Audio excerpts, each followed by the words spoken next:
Welcome everyone to our Monday night shiur, the holy Monday night shiur. It's really Tuesday night, to tell you the truth, because the Jewish day goes by the night. Tuesday it says Pa'amayim Kitov. If you look in the parasha, twice it says it was good on Tuesday. Twice. Why? If you look at Monday, when God created Monday, there was no good over there. Look, it's the only day. It doesn't say it was good. That's why people who are born on a Monday, they have to work on goodness. If they're born on Monday. And anything that deals with blood, they like. Destruction, they like. Anything on a Monday is to deal with destruction. Why? On Monday, God separated everything. It was the first time there was two. Before, there was always one. Now, the Yetzer Hara has a pitchon peh. I'm separate than God. That was on a Monday. Then on a Tuesday, what did Hashem do? No, Pa'amayim Kitov. Also the bad, the destruction is also what? Good. For the good. It's really Pa'amayim Kitov. So two goods. On Wednesday, what did Hashem make? First machloket. Whoever's born on a Wednesday has to be very careful from machloket in his life. A lot of, different of opinions. Why? On Wednesday was the first Shalom Bait issue. Between the sun and the moon. That's how you want to start something, don't do it on a Wednesday. Everything over there was tararam on the Wednesday. But there we learned the secret of Shalom Bait. Man has to learn how to be quiet, like this, like the sun. He was quiet, and then he was rewarded. With the moon, she became small. Then Thursday came, the fish. Whoever's born on Thursday, Gemara says, he has sigula shel kesef ve'parnasa. He has a sigula shel ashirut. Friday, Adam Harishon. Whoever's born on a Friday, sigula to be a tzaddik. His neshama is sigula to be tzaddik. Whoever's born on Shabbat, Friday night. I was on Friday night. You were born on Shabbat, Habibi. You were born on Shabbat. If you're born on Shabbat, you have to be a chassid. You have to be a chassid. Not with the kukuli and the shtreimelech and this. Chassid means ba'avodat Hashem. You have to be a chassid b'yireh shamayim. Whoever's born on a Sunday is going to be a leader. But the Gemara says either he's going to be a leader of men or either he's going to be a leader of the banzitim. He chooses in his life. Who is he going to be the leader of? Sunday. Whoever's born on Motzei Shabbat is going to be a tzaddik. Why? Shabbat came out, and then he decided to come out. He kept Shabbat. They didn't want to keep Shabbat. That was their issue. But he kept Shabbat. He waited till the last second. Some wait even until Rabbeinu Tam. If you wait till Rabbeinu Tam, he's going to be special. He's super special. And he's going to come out. So our shiur is on Tuesday. Not really Monday night. It's really Tuesday. Pa'amayim Kitov. So anything that happens tonight, bracha v'atzlacha. Our shiur is sponsored. L'refuat shlema Bella Barno Bat Zilpa. Hashem should give her a long, healthy, happy life. And when you daven for health, daven like David HaMelech. What did David HaMelech say? They made a song out of it. Al tashlicheni le'ed zikna kichlot kochi al ta'azveni. When I get old, I want to get old, but on one condition. I'm not going to need anyone in my life. I don't want anyone's help. I'll be able to walk on my two legs, see with my two eyes, have my teeth. Be independent. Like this you have to daven. When you say to Hashem, Al tashlicheni le'ed zikna. I shouldn't need anybody in my old age. Rav Chaim Sinwani, the head of the Lamed Vav Tzadikim, his yortzeit was 3 days ago. His yortzeit was 3 days ago. Rav Chaim Sinwani, he used to always daven like this. Al tashlicheni ke'ed zikna.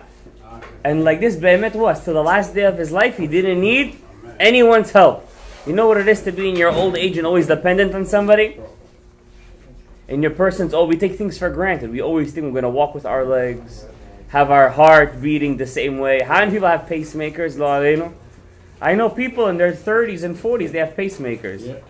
30s and 40s, bad lifestyle, unhealthy lifestyle. And they already have pacemakers. And still they don't care. They still take it for granted. So how much we have to... So you have some kids who are even... So that's why every time when you daven, don't think just parnasa, and give me some more parnasa. Say refuah, chaim arukim, banim tzadikim. The Gemara says Masechet Shabbat, worse. It's worse in a person's house, tarbut ra'ah, chashon, when his kid goes off the derech, than Gog uMagog. A person rather live through Gog uMagog than see his kids go off the derech. That's how bad it is. So therefore, there's a lot of things to daven for. So if a person sees in his life his parnasah is a bit 50-50, but everything else in his life is Baruch Hashem. He has a todah laken. Every day in his life is winning a lottery. Every single day, Baruch Hashem. And how many women they give birth and they don't survive? How many children are born with diseases these days? How many kids, chas v'shalom, 2 weeks ago, another kid was run over in Borough Park. 5 years old, 6 years old. 2 weeks ago. How many kids, how many of those, I don't want to say the word. But Baruch Hashem, Rabotai, every day we're winning the lottery. Somebody sent me today a picture slide, how a human being is a small world. If you look at the galaxy, and if you see the person's eyes, it looks like, if you zoom out, it looks like the Milky Way. And if you see the birth of a star, it's like a cell dividing into two. Same exact picture. Everything in your body, it's a micro of the real macro of the world. That's why the Gemara already says, Adam olam katan. You're a small world. And everything is working inside of you. By the way, what I'm telling you right now, this is what the Rebbe Rashab, the 5th Lubavitcher Rebbe, Rav Shalom Gadaev, yesterday was his yortzeit. He said, the only way to love God, the only way to love Him, is to think about Him. You cannot be born one day, I love God. You could be born with fear of God. That's the difference. You could be born with a fear of God. I'll give you an example. You see some people, no matter what you're going to do to them, they're not going to do an avera with a goya. They won't go to a club in their life. His friends will tell him, come, let's go. He just won't do it. He cannot. In his nature, he cannot do this avera. You understand? But you cannot teach him how to love God. You're not going to teach him how to serve Hashem with fire. You see some people in their life, Chilul Shabbat, oh my God, they're willing to throw the rock to the cars. Chilul Shabbos. But to see how he davens, it's missing, missing the ish. It's missing it. Why? Because you can't teach love. You cannot be born with love. You got it. Baruch Hashem. You cannot be born with love. You could only be born with fear. Yirat Hashem. Why? Abraham. Reshit Chochma, Yirat Hashem. Fear of God. Sechel Tov, if you need a good sechel. Lechol osehem, tilato, omedet la'ad. You want ahava, you need sechel. How do you learn to love God? I'll give you an example, guys. A person wants to love Hashem. It's a mitzvah from the Torah, am I right or wrong? Rabbi said, what's the pasuk? I like it. I can tell you daven 3 times a day. ואהבת את השם אלוקיך בכל לבבך ובכל נפשך ובכל מאודיך בשני יצריך ביצר רע יצר טוב בכל מאודיך אפילו נוטל את נפשך, as Rabbi Akiva used to say. So it's a very funny thing. The Gemara in Brachot says that Rabbi Akiva used to say all of his life, when am I going to get to the situation where I could fulfill this pasuk of loving God? Why? The Gemara darshan to love God even if He's taking away your soul. That means you have the ability to get to a situation in your life that even if you're on the verge of Kiddush Hashem, you're going to love Him for it. So when Rabbi Akiva's face was being combed off, when literally his skin was being combed off his face, and Rabbi Shimon Bar Yochai, it's very funny that the mythological student, Rabbi Shimon Bar Yochai, he was with him in his last second, and it was Yom Kippur. And he tells him, Rebbe, how are you saying Shema with such ahava? It was Rabbi Shimon Bar Yochai. He says, how are you doing it? So Rabbi Akiva tells Rabbi Shimon, are you kidding me? I've been waiting my whole life for this. I've been waiting, when can I get to that situation where I could finally be mekayim that pasuk? That you could only do through love. But fear of Hashem, you could be born with that. That's why it says sur mera, stay away from that, ve'aseh tov, and do good. First comes the sur mera. Then comes, you cannot say, oh, just love them. Everything just love. You're lying to yourself. You don't love anyone. You love your ta'avot. You love your ta'avot. You want love, you have to work on the love. How are you going to work on love? Very simple. It's a simple 1, 2, 3. It's business people know this. You have a business guy, and he has a business, a startup business, and the business is doing well. You know how businesses are? Goes up, goes down, goes up, goes down, and then suddenly he gets to a point where he has to go bankrupt. He can't pay the debt anymore. But you know, he's been in this business for 10, 15 years. He put his neshama into that business. It's his baby. It's his baby. But what can you do? It's the logical thing to do is to what? Go what? Bankrupt. You want to go to jail? You don't want to go to jail. He's not going to want to sell the business. Why? But shouldn't he fear jail? Shouldn't he fear the creditors? He loves his business. Why does he love it? Because he invested in it. Why does the Gemara say, buy your wife, every holiday, buy her a gift? The more you invest in her, that you don't need Shalom Bayit classes. I'm telling you that this is the only rule you have to know. This is the common denominator. This is it. You want to love something? Invest in it. That's it. Buy her flowers every week. Then when you're going to fight, you're going to be like, this is the woman I gave flowers last Friday. I'm going to fight with her? You understand what I'm saying? That's why the Gemara says, Rabbi Chia said, Ashrehem, blessed they are. They raise our children and save us from the Avera. For Rabbi Chia, it was enough that he thought of that and he didn't want to fight with his wife. And his wife, Rabbi Chia's wife, Rabbi Chia was the student of Rav. And he was the Rebbe of Rav and the student of Rabbi Yehuda Anasi. If it wasn't for him, Torah would have been forgotten from Am Yisrael. Forgotten. What he used to do, he was very poor. He was a ole. He was born in Israel. He was born in Iraq. He used to take a deer, slaughter it, take the meat, give it to the poor, take the skin, write Mishnayot on it, Chumash on it, go from state to state. In Israel, from city to city, teach one group of kids Berachot. Another kid used to teach Masechet Sukkah. Another kid used to teach Masechet Eruvin. Then his guys now teach each other. On to the next city.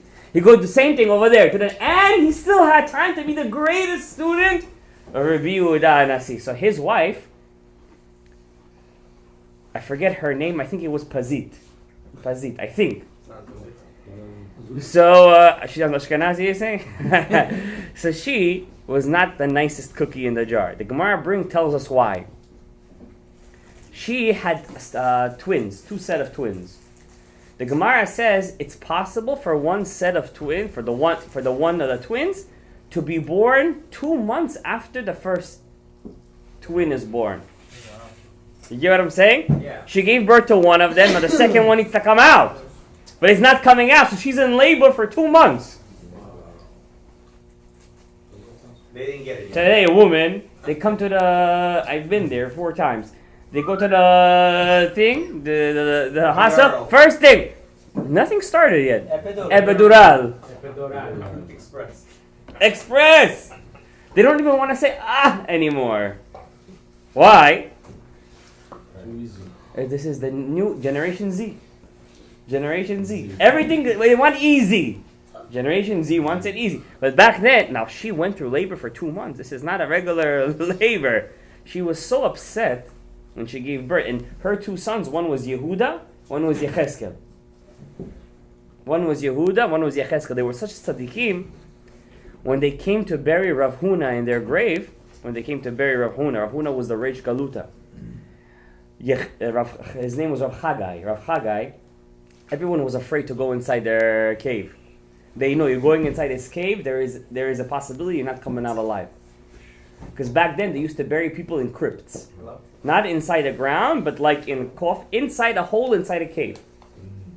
I went to the grave of Yoel HaNavi in Gush Halav in Eretz Yisrael. Over there, he's buried. It's not really in the ground. It's like in a hole, in a cave. So when they would go in there, if he was such a tzaddik, it's like Kodesh HaKodashim. Like a Kohen would go inside the Kodesh HaKodashim. Sometimes he wouldn't come out. So too big tzaddikim, when they would go inside their cave, if you not have the zchut, you're not coming out alive. So Rav Chagai, when they brought Rav Huna's casket to the cave, he said, what cave could we put Rav Huna in? He was a big tzaddik. So they said, well, put him with Rav Chia. Why? Rav Huna was from Iraq. Rav Chia was from Iraq. This one was related to David HaMelech. This one is related to David HaMelech. They're similar. This one taught Torah to Am Yisrael. This one taught Torah to Am Yisrael. So what does he do? I said, everyone's afraid. They don't want to go in there. Rav Chagai said, I'm going to go in. Rav Chagai. He goes inside with the casket, the body, and then he hears Yehuda and Chizkiah talking. He hears the Nishamot talking. Yehuda tells to Chizkiah, get up. Make room for Rav Huna.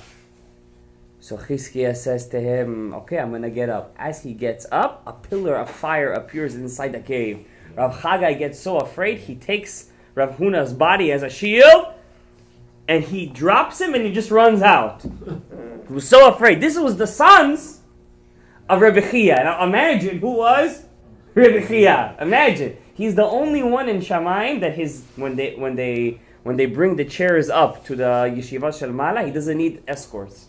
You see, by the Goyim's world, the bigger your entourage, the greater you are. And the Jewish world is just the opposite. The greater you are, you're alone. You don't need anybody with you. That's why with God, it says, when does he show himself? Lo berash, not with noise. Kol demamataka. In a whisper, God shows himself. God shows himself when everything is quiet. Boom! Then he shows up. Now when there's rash and this is not HaKadosh Baruch Hu. So to Rebbe Chia, his bed, his chair in Shamayim goes up by itself. One student wanted to see him. He fasted. I don't remember how many times, like 100 fasts he fasted just to see him. Back then, some tzaddikim used to fast to see other tzaddikim inside their dreams. So Rish Lakish, for example, fasted a lot to see Rebbe Chia. You know who Rish Lakish was? In the Gemara, they say if you would have seen Rish Lakish inside the yeshiva learning Torah, it's like you see a man take 2 mountains and crush them with his bare hands and make them into and grind them into powder. This was Rish Lakish. So he says, I fasted so much to see him in a dream. They didn't let me see him. Wasn't worthy enough. So Rish Lakish says, what? He taught Torah to Israel. I also taught Torah to Israel. No, but he suffered more than you in his life. He had a bad life. He had to go through. Also, Rabbi Shimon Bar Yochai, his son was who? Who's Rabbi Shimon Bar Yochai's son? Rabbi Elazar. Because there's a difference between Eliezer and Elazar. Rabbi Elazar had a son called Rabbi Yosef. Rabbi Yosef, not Yossi. Ashkenazim say Yossi. We say Yosef. His grandson. He had a grandson. His father-in-law was Rabbi Pinchas ben Yair. So he had a son named, but Rabbi Yosef. The Gemara says every woman that would sell her a night, you guys know what I'm talking about, for 2 zuz, they would rent him out for 4 zuz. Rabbi Shimon Bar Yochai's grandson. Did you guys hear what I don't know. You guys have. I'm getting goosebumps telling you this over. I don't see the goosebumps over here. Rabbi Shimon Bar Yochai's grandson. Every that used to sell herself for 2 zuz, they would pay him 4. It was a handsome dude, yeah. Okay, laws of. He knew how to play the guitar. You know, when you come to my shiurim, the topic is different than the actual thing. Sometimes Gabriel calls me and says, change the, what's the topic again? But anyways, once I start, I can't stop. So what happens? Rabbi Elazar, Rabbi Shimon Bar Yochai's son, the father of Rabbi Yosef, he had Abraham a classmate. A classmate. How do you say classmate in Russian? Adna classmate. Who was he? Rabbi Yehuda Hanasi. two classmates. One is Rabbi Elazar, one is Rabbi Yehuda Hanazi. Chavrutas. Back then in yeshiva, it was very competitive. The smarter you were, the more diligent you were, the closer you sat to the Rebbe. The more lazier you were, they used to keep you in the back. Today, it's liberal world. We have to keep all the kids in the front. The dumber you are, the more in the front you are. Not that any kid is dumb, Chas v'Shalom, but you guys get that point. It's a different world. It's a different... Tzadikim yavobo. Anywho, so one time, they put Rabbi Elazar sitting right in front of the Rebbe. Who was the Rebbe back then? Rabbi Yoshua ben Korcha. Rabbi Yoshua ben Korcha. He was the top Rebbe. So they said, how are we going to put Rabbi Elazar, one classmate, and not put his Chavruta? So they put Rabbi Yehuda Nasi. Then Rabbi Yehuda Nasi's Abba was the Rashbag. Rabban Shimon ben Gamliel. The Rashbag said to his peers, he said, I have one son. You want him to pass away? He was afraid of Ayin Hara. So they put Rabbi Yehuda Nasi in the back. And then they said, we put one in the back. We're going to put the other one too. Rabbi Elazar felt bad. He wasn't afraid of Ayin Hara. He had the power of the Zohar HaKadosh. That thing burns all the Ayin Haras. You don't need no Ayin Hara when you have that. Understand? Exactly. Yeah. Exactly. So he got upset. So he got upset. Now every time Rabbi Yehuda Nasi, they were kids. Every time he would say a pshat in the Mishnah, this is before Mishnayot was even written. Before he even thought about making Mishnayot. He was kids in the yeshiva.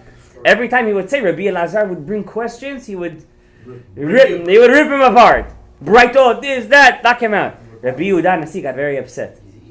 He went to his Abba. Who's his Abba? The Rashbag. He was the Nasi. He told his father, I have a bully in class. Take care of him. Back then, the head of the state, the head of the Nisi'im, had police officers with them. Always. If somebody messed with them, National Guard, knock them out. So Rabban Shimon Gamliel says, I can't do anything to him. Why? He says, you're a lion, but you're the son of a fox. He's a lion, he's the son of a lion. Two lions. We can't mess with you. You gotta know your place. We're the Nasi, yeah. The Gemara says Rabban Shimon Gamliel was also a lion, but he was humble. He called himself a fox in front of Rabbi Shimon Bar Yochai. But Rabbi Shimon Bar Yochai is really a lion. How do we know? Who came after Rabbi Shimon Bar Yochai? Who was the lion? Ha'ari HaKadosh. And what's the Ari? The lion. When the lion roars, even if there's 1,000 sheep, they all run away, right? Imagine 1,000 sheep going to war against one lion. It's a feast. It's not a war. Understand? That's how we say when there's 100 poskim. When there's 100 poskim. 100 poskim. 100 Balei Halakha. There's one Ari HaKadosh. When the lion roars, all the poskim, they scatter away. Ari says something, the Ari says something. You can't mess with the Ari HaKadosh. Understand? Anywho, Rabbi Elazar passed away and his son went off the derech. Rabbi Yosei went off the derech. He had a little too much fun. So look at this, his father's old classmate, Rabbi Yehuda Nasi, heard that his classmate's son went off the derech. He's going to do kiruv. Lamanachai status. He goes to do kiruv. He went and he found Rabbi Yosei. He took off his coat. Back then, rabbis used to wear golden jomez. It's not like today. The rabbis are they're beaten. Kinat sofrim tisrach. Back then, a rav, he was a king. He wouldn't pay taxes. Everywhere he used to walk was he had a lot of kavod. So he took off his gilima, the golden jomeh, and he put it on top of Rabbi Yossi. He says, "I'm making you a rabbi. No test." Nothing, straight, and that was the real smicha, by the way. He puts his hands on him, takes two other rabbis, Rav. That was enough. The embarrassment now I'm a rabbi. What are people gonna say? Look at me. It was enough for him to be choser b'tshuva. Right. Wow. Too bad for us, maybe. The price went up. The price went up, that's it. You made him a Rav. Back then, that was smicha. The rabbi come to you, Rav. He's the Rav. Now what happens? Rabbi Yosef becomes a big Tana. Big. Rabbi Yosef ben Rabbi El-Azar. Now he passes away. They want to bury him inside the same crypt, inside the cave, with Rabbi Shimon Bar Yochai, his grandfather, and Rabbi El-Azar's father. They come to bury him. A huge snake comes out of the cave. What you got? They said, they knew it was divine providence. They said to the snake, move. Let the grandson come inside to the father, to the grandfather. A bat kol came from Shamayim. They said, he can't come in over there. VIP. He is. Not because he didn't learn enough Torah. Not because he's not a big tzaddik. He's a tzaddik, and they were tzaddikim. But what's the difference between them? They suffered for 13 years in a cave, and he didn't suffer with them. It's not even because of Averot. It's not because of mitzvot. The fact that they learned Torah through pain and suffering made them on a level that not even a Baal Tshuva like their grandson could go in with them. So when you in your life you're suffering, use those moments to learn the Torah. Use those moments to break the chametz. If you're going to do that, you're going to be in the level of Rabbi Shimon Bar Yochai and Rabbi El-Azar. If you think I'm going to go through my whole life and never suffer and everything's supposed to be good, life is dandy, first of all, like I told you guys on Shabbat, the Gemara says, Hizaru mibnei aniyim. Watch out for the kids who come from poor families. Ki mehem tetzeh Torah. From them Torah will come out. But if you ever look at rich kids, show me one Talmid Chacham that comes out of there. Why?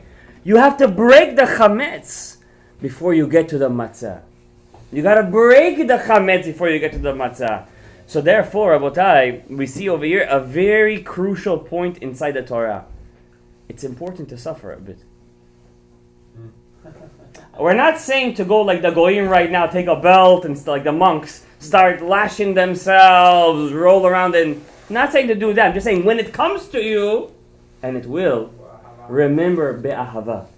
It's from HaKadosh Baruch Hu. That's why we say in Ahavat Olam, Zakeinu, Hashem should be mizakeh otas le'ahava ve'li'yir'ah. And then we say again, le'yir'ah ve'le'ahava. Why? If you don't have ahava, you don't have yir'ah. But guess what? If you don't have yir'ah, you don't have ahava either. You can't have one without the other. They both come together, Rabotai. Saying that, Rabotai, now we're going inside Elchot Pesach. What does this have to do with Pesach? Rabotai, Pesach is not a regular holiday. In Pesach, you can return back to when you were just a thought inside the machshava of HaKadosh Baruch Hu. Yisrael ala b'machshava tchila. You know, when before Hashem created this world, who he thought about first? You. You were in Hashem's kiviyachol, his mind, before he created the world. There's a machloket in Kabbalah. What came first, the Torah or the neshamot of the Jewish people? There's a machloket again in Kabbalah. And there is a source that says the Jews' neshamot actually came before the Torah. There is a source like that. So therefore, Rabbatai, when you look at yourself, you have to say, Rabbatai, we are something special. We're something special. But it all depends how we perceive ourselves and each other. Am Yisrael kolam kedoshim, kolam tehorim, kolam yodim in the Torah. But you have to understand, if you're going to think all your life, how am I going to fill my belly, my ishkam? Let's take Pesach for example. In the story, in the halachot of Pesach, you know, unfortunately, most Jews, they don't fulfill the mitzvah of afikoman. They don't fulfill the mitzvah of afikoman. We have 10 steps on Passover. Kadesh, Urchas, Karpas, Yachas, Magid, Rochza, Moti, Matzah, Maror, Korah, Shulchan Aruch, Tzafon. What's Tzafon? The afikoman. By the way, Jewish trivia. What does afikoman mean? That's Tzafon. Tzafon means to hide. What does afikoman mean? To find. To find. Try again. Nobody knows what afikoman means? The man in red. Afikoman is Greek. It means afikuman, bring the sweet stuff. Usually at the end of your, it's the real Greek. Usually at the end of your Su'udah, what do you bring out to eat? The sweets. But in Pesach, do you bring out sweet? What's the last thing you have to eat? The matzah. That's what afikoman means. It's coming to remind you the halacha. You're not allowed to eat anything after the matzah. That's the halacha. And that's why the chacham, the four sons, what does the chacham ask? What is this work? And what do you answer him? You don't eat anything after the matzah, the afikoman. But we don't know that you have to eat the afikoman ala sova. What's ala sova? With appetite. No, the opposite. You have to be empty. What do we do? Shulchan orech, tarang orech shulchan. Everything stick it in, stick it in, stick it in, stick it in. Then you get to the afikoman, you're not fulfilling the mitzvah. You have to eat it ala saba. That means you have to eat it with appetite. You're hungry. You have to eat it with. You have to eat it. Feel good. And the machmirim, by the way, the machmirim eat 2 kazayits. Imagine you finish the afikoman. You finish the shulchan orech. I was once in a house as a kid. We were invited for Shabbat. One of a family for Pesach. We were sitting on the table. Religious Jews. Hat, shlepa, barada. They finish the Shulchan Orech, they eat afikoman. Suddenly one clown over there gets up. Bring the watermelon. Bring the, bring the slatki stove. Bring. We look at them like, are you guys joking? You can't eat everything after the afikoman. What happens if you do eat by mistake? You have to read. You have to eat afikoman again. Oh, really? Yeah, you have to eat afikoman again. And let's say you forgot and you're already benched. What do? You have to wash your hands and eat the afikoman. Do you understand what I'm saying, Rabotai? Judaism. So you might say, Daniel, we're going to the Sudat Pesach. We're here to enjoy. It's nothing about enjoyment. It happens to be we enjoy on the way. But this has nothing to do with having pleasure. The pleasure in this is to fulfill God's commandment. That's the pleasure. That's the only pleasure you're supposed to have. That's why when you want to love Hashem, think about Him. Think about Him. Rabbi Rashab says, you want to love God, the only way to love Hashem is to think about Him. Constantly think. And when is the best time to do that, by the way? To think about Him? Hitbodedut? No, it's the opposite. You know why you're saying it's the opposite? Because that's when the Yetzirah is playing with you the most. Because he doesn't want you to think about him then. How come the best time to think about him is when you're praying? Because when you're davening, you're speaking to him. It's not like you're speaking to him and that's it. You're just speaking. You're actually speaking to him. If you had eyes to see and ears to hear, you will see that Hashem is standing in front of you, and I'll prove it to you. Are you allowed to cross a person who's davening? No. Welcome. What's the big deal? The Zohar says very bad things about people who do that. Whoever is davening Shmoneh Yisrael, let's say I'm davening Shmoneh Yisrael, and I get up and I cross in front of you. So what does the Zohar say about that? Oh, the Zohar says it's like you don't have a God. It's like Chas v'Shalom, you don't believe in Hashem. Why? Also, by the way, it's not only for that, it's also for Kaddish. And I see this happening to many of you. They say Kaddish, and somebody... That's why if you guys pay attention, when they do the Kohanim blessings over here, lately I'm very machmir. I'm very careful right after they finish the Kohanim. I tell them, guys, move. He's davening Shmoneh Yisrael right now. You're not allowed to stand in front of the Chazan. He's supposed to have a direct... That's why tzaddikim, when they daven, they always try to take a place in the shul right next to the wall. Right next to the wall. Like it says in the Pasuk, Vayasef Hiskiyahu et panav el akir. He put his face directly to the wall. There should be nothing chotzetz. Nothing that separates, but there's no mechitza. Anything, there should be straight connection to HaKadosh Baruch Hu. You understand what I'm saying?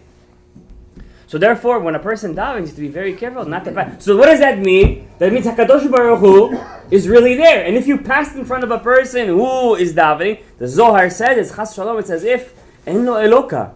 The Zohar is so machmir that he says you can't even pass behind him. The Zohar is machmir, but the Fiyah halacha, it's only you can't pass in front of him. You But if understand? you have some barrier, it's not a problem. Is it? Let's say I have a chair. This table considered a barrier? This is not a barrier. Really? It's not a wall. You can see it. It's like The halakha is, Gabriel, when you finish the Shemona Esrei, you have to stand in your place. Yeah, You gotta stand in your place. When the Chazan repeats the Shemona Esrei, when he gets to Nagdisha, you go 3 steps back with him. Now it's so chumrah that time of the tefillah. The other is, you can't take a sefer and start learning. There is a, so you say, how come you do it? So there is a kula to open the book and just read. Why they give you this kula these days? Because our minds are so full in mush. If we leave it open for 1 second, what comes inside? We don't want all the things to float up. We don't want it. So we could learn the Torah, but you can't speak. Why? Did you know when you're davening with a tzibur, you're still you're still inside the Hechal HaMelech. You're still talking to Hashem until who? Until the Chazan finishes the second repetition. That's why he's called the Chazan. What's a Chazan? From the word Chozeh. What's a Chozeh? A seer. What did Shmuel call himself when Shaul finds him? He says, Ani haro'eh. I'm the seer. A Navi is called a Chazan. He's called a Chozeh. He's called a seer. He's a Chazan. Therefore, a Chazan, people used to kill themselves over it back in the day. You know that? There used to be fights inside the shul. Who's going to be the Chazan? By Ashkenazim, they still have it. By Sfaradim, it's all over here. Yalla, ta'ale. By Assyrians, it's still like that. It'd be a Chazan, or if a guy has a Arvit, a Minchat Davin, he has a Chriv, if you're going to take his tefillah, alach alecha. You understand? So therefore, you have to, the Chazan is a very high, how do I know it's a high level Chazan? The Kohen cannot start blessing until the Chazan tells him, Yivarechecha. Hashem, V'yishmerecha, V'yishmer. So the Chazan is a very high level. He's on a very high level. Therefore, when a person davens, you should know, when you're davening with the tzibur, you have to wait. We're still davening until the Chazan finishes. And therefore, that's why the only halacha you have inside the Shulchan Aruch where you're allowed to embarrass somebody is only when you're in the middle of the repetition and somebody talks. Go'arimbo, says the Shulchan Aruch. You're allowed to embarrass the person. Stop speaking inside the Beit HaKnesset. You're allowed to embarrass it. Now, obviously, I'm not over here telling you to embarrass people.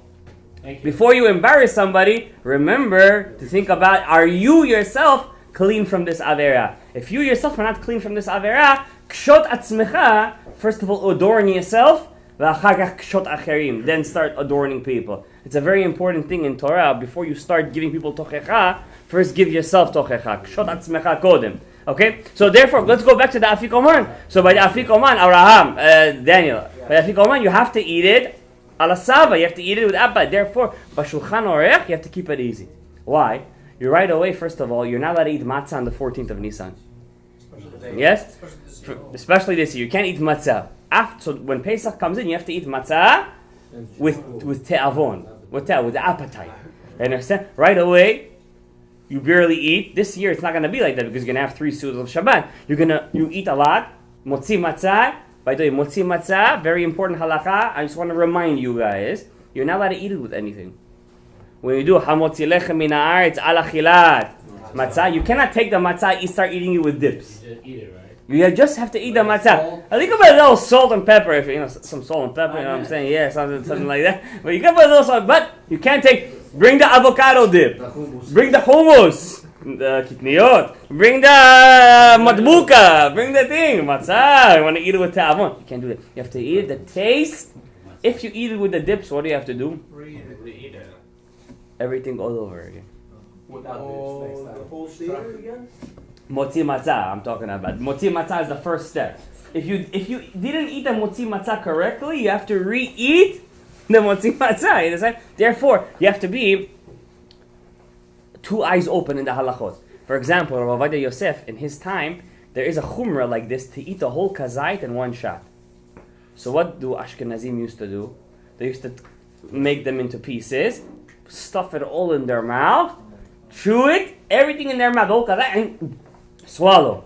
You have to eat the whole kazait as one.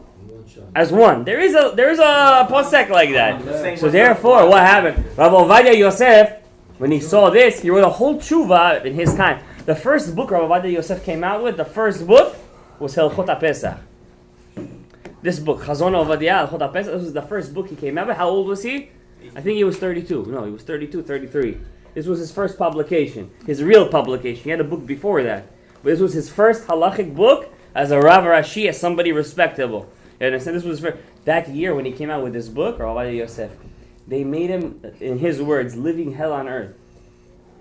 Because he has a lot of kulot in here, a lot of leniencies. Especially, he wrote over here, you don't have to eat the whole kazayit in one shot. You could chew it nicely, keder achila, like a chilavik. What happened? He said, they made my life so miserable. That year, he was sick the whole Pesach. On his bed, he couldn't eat. They had to feed him they broke him. The kanayim, you know what the kanayim are? I say kanayim. There are zealous Jews out there that they think it's okay to embarrass people when people don't go their way. These kind of zealous people that for them it's important ben adam lemakom, but not ben adam lechavero. No, then you're being the same. You're being the same as them, right? They also think it's Lashem Shamayim, by the way. You have to teach them, Avraham. The Torah, darchei noam. It's a way of pleasantness. V'kol netivotea shalom. All the Torah's pathways is peace. We're not coming with bats, with guns, do whatever we want. If we wanted that, we would have been Jew. By the way, if the Jews would do outreach, missionizing the way the Kritmachs are, trust me, there would be 1 billion people out there Jews. If we would do what the Goyim do to try to convert, there would be 1 billion Jews out there in the world today. That's not our point. In a sense, it's not our point. Coming out there there was a Jew like that, by the way. His name was Yonatan Chashmonai. Yonatan Chashmonai. He converted by force nations. From that nation came out Herod, who killed all the Chashmonaim. So be careful what you wish for. We don't go out with bats. I take a mana to teach a lesson. Don't worry about the lesson. Anyway, so back to the halacha. So Rav Ovadia Yosef was very sick. They had to feed him the matzah in his mouth. His wife had to take the matzah, dip it in the hot water. He couldn't swallow. He was so depressed he couldn't swallow the matzah. Therefore, a person has to take these halachot and open it. I know we talked a lot about a lot of other things today, but it's Torah. That's the way the Torah is. You open, we talk about the tzaddikim, the chachamim, some halachot. So, Rabotai, this coming Shabbat, I won't be over here inside the Bet HaKnesset, unfortunately. Unfortunately, at the same time, I'm going to be Be'ir HaKodesh, New Jersey. One of the first northern states to legalize, I don't want to say, hopefully it's not going to be, it's going to go down the drain, this very bad thing. And New York is unfortunately next on the line, so we have to daven very quickly and very passionately that this garbage stays out of our homes, away from our kids, away. We don't need it. Everything to the zivit. Like Rav Moshe Feinstein says, there's nothing worse in life than Bitul Torah. And this, Rav Moshe Feinstein writes about it. This was 30, 40 years ago he writes about it. He says, this thing is the number one Bitul Torah. Number one Bitul Torah. So he said, Daven Takadosh Baruch Hu, this Pesach, that this, just as Como is going La Azazel, so to all of his things is going to go with him La Azazel. And may HaKadosh Baruch Hu bless all of you with a Chag Kasher V'Sameach. Oh, brachot, hatzlachot, zivugim agunim to all the singles of Hashem Yitbarach. Hashem bless you with hatzlacha b'chinuch yiladim. Bracha v'hatzlacha, yishuot gedol, baruch Adonai le'olam. Amen ve'amen. Rabbi Hanan ben Kashia omer, ratzah, HaKadosh Baruch Hu, לצעקות,